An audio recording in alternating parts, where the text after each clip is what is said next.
عنه عن النبي صلى الله تعالى عليه وسلم قال سیدنا ابو ذر رضی اللہ عنہ نے روایت تے چھ نبی کریم صلی اللہ علیہ وسلم فرمائلی دی ثلاثت لا یکلمهم اللہ یوم القیامت درې کسان دی د قیامت په ورځ به ورسره خدای پاک نه خبرې کوي ولا ينظر الیهم نه به ورته ګوري ولا یزکیهم او نه به د ګناه د خیرې نه پاکوي ولهم عذاب علیم او د دې دپاره دردناک عذاب. قال راوی وی فقرأها رسول الله صلی الله علیه وسلم ثلاث مرات وی دا خبره نبی پاک صلی الله علیه وسلم درې پیرې وکړه. که تاسو سره ټیم وي زه به هم درې پیرې وکړم. نبی علیہ السلام فرمایل درې کسان دي خدای پاک به ورسره د قیامت په ورځ نه خبرې کوي نه به ورته ګوري نه به پاکوي او دې دپاره دردناک عذاب دی. درې کسان دي د قیامت په ورځ به ورسره نه خدای پاک خبرې کوي نه به ورته ګوري نه به پاکوي دې دپاره دردناک عذاب دی.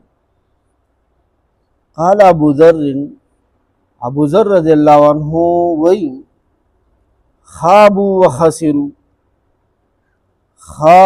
وخسروا تا خو تباہ و برباد دی نامراد شو تاوانیان شو. من هم یا رسول الله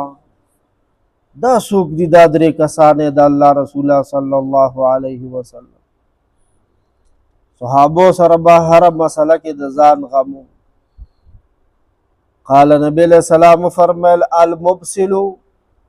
یو مبسل دے مسبل دے المسبل یو مسبل دے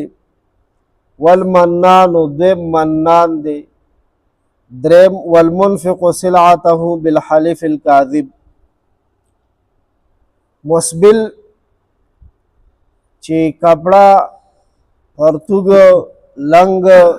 قمیص نارینه دی او دا د دومره اوږد ساتلی دی چې ورکې ګیټی پټي دي. دا اوسني نوجوانان دی الله رضا دپاره دا مسله لږه ښه غور سره واوري او د عربو شیخان او د عربو خلق دم دا مسله ښه غور سره واوري. نبی علیہ السلام فرمایلی چې د قیامت په ورځ به ورسره خدای پاک خبرې نه کوي ورته به ګوري نه او پاکوي به نه. درې کسان دي پای کې ډومبنی څوک دی مسبل هغه چاته ویلی کېږي. علما فرمایي چې پرتوګ پنسي لنګ قمیص یې دومره اوږه دي چې هغه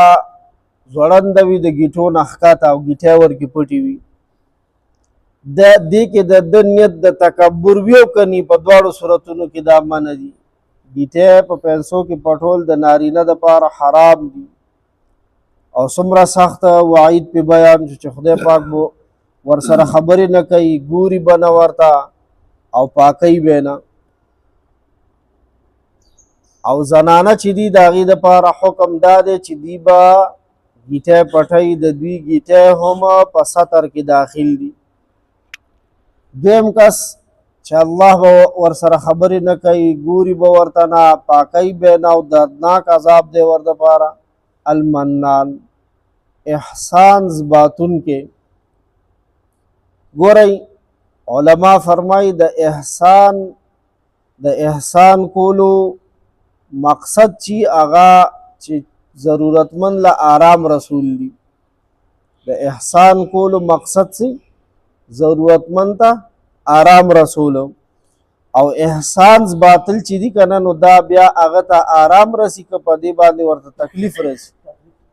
دا دواړه بالکل متضاد کارونه دي. د عقل نم خلاف دی او د شرع نم خلاف دی. او علامہ قرطبی رحمت اللہ علیہ فرمائی وی عام طور باندې احسان باطل دو کسان کوي. احسان باطل دو کسان کوي. پرونه هم قصه کړې وه که نه دا کوټ مې چې دی له ورکړی دی دا زما ملګری دا کوټ زما دی او څه وایي ورته د خلکو په مخ کې ورته وایي کوټ دې خوښ دی نو مخکې پوه شي چې والله ده وله کوټ ورکړی جرابې در باندې برابرې وي خوشبو دې خوښه ده بس ودې که به خوښه به خوښه او که خوښه نه وي غورځوله په ډېران ته څه وی وایي دوه کسان احسان زباتي یو بخیل چېرته به د خطا نه یې څه کړې ده ښېګړه کړې ده صدقه یې کړې ده نو راشه ورېږه هغه اوس هغې کې تار اچولی دی ولې که نه یو بخیل چې هغه ته ځان لوی ښکاري او دا چې په چاله یې څه ورکړي دی ورته حقیر او سپک ښکاري نو احسان زباتي او دویم جاهل چې جهالت یې ورکړي هغه د دې صدقې په ثواب نه دی پوهی څنګه د دې څه مطلب دی جهالت که د صدقې په مطلب سړی پوه شو که نه چې زه دا صدقه کوم دا کوم ځای ته ځي یقین دی وشه که سړی بیا احسان په چا وزباتي حدیث شریف کې راځي وي چې کله سړی صدقه کوي نو دا صدقه چې کله دی د ضرورتمند په لاس کې ږدي ښه ورته سوچ وکوي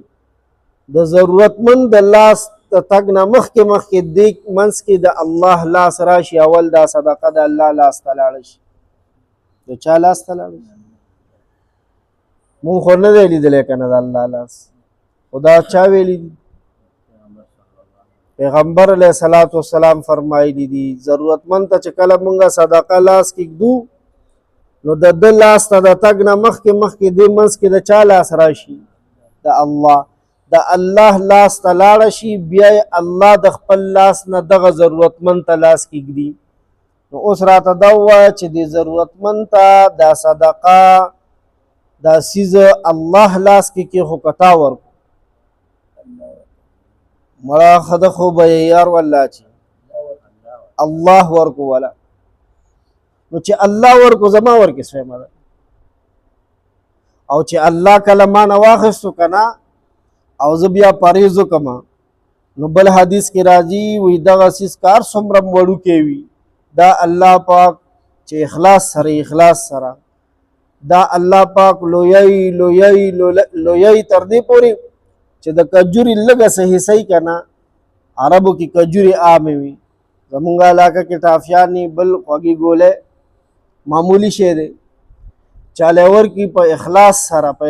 سره نو دین الله پاک د غرونو عمر اجر او ثواب جوړوي او بل حدیث کې راغلی دي وایي لکه تاسو چې د اسپې بچی وړوکې وساتئ که نه بیاڼ او هغه غټوئ او بیا څه وخت بعد په هغې چڼه او خورئ او دغه پې کوئ ورزش والا کوئ منډې ترړې والا ورکوئ او بیا ترې نه ښه کاره اس جوړ شي وایي دا شان د ستاسو وړوکی څیز چې اخلاص سره وي هغې نه الله پاک دغه شان د اس په شانتې پالي نو احسان باطل دوه قسمه خلق کوي یو بخیل شوم چرته خطا شوی دی او څه کړی ده صدقه یې کړې ده او دویم جاهل چې په دې پوهی نه چې دا صدقه زما چاله لاړه دریم کس چې الله پاک به ورسره خبرې نه کوي ورته به ګوري نه خبرې نه کول ورته کتل نه د دې نه مراد د رحمت خبرې دي د رحمت کتل دي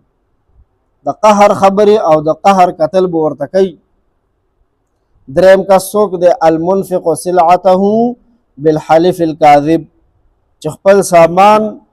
په دروغو قسمونو باندې خرڅوي دا د سوداګرو ته وایي دا حدیث د منډیانو کې چې څوک کار کوي یا دا گاډو کې دا سیوان میوان خرڅوي سبزیانې خرڅوي فروټ خرڅوي یا غټ کاروباریان ځمکې جایدادونه خرڅوي پراپرټي ډیلر وي او یا ګاډي ماډي خرڅوي بارګیننګ کوي خپل سامان چې چا په دروغو قسم ذریعے سره خرڅ کو د سره به الله پاک د قیامت پر ورځ نه خبرې کوي نه به ورته ګوري نه به پاکوي دا یې وجه ده د علما فرمایي وایي چې دروغ قسم یې وخوړو که نه نو قسم د چا په ذات خوري د الله په ذات دته د دنیا دا سامان لوی ښکاره شو د خدای ذات ورته وړوکی ښکاره شو سړی خو داسې کار کوي چې آخرت ځان له حاصلوي که نه نو د دنیا په ذریعې سره دنیا خرچ کوي او ځان له څه ګټي آخرت او د آخرت خرڅ کو سی پې وګټله دنیا پې وګټله نو دا ډېر لوی خسارې سره مخامخ دی الله پاک د موږ او تاسو بچ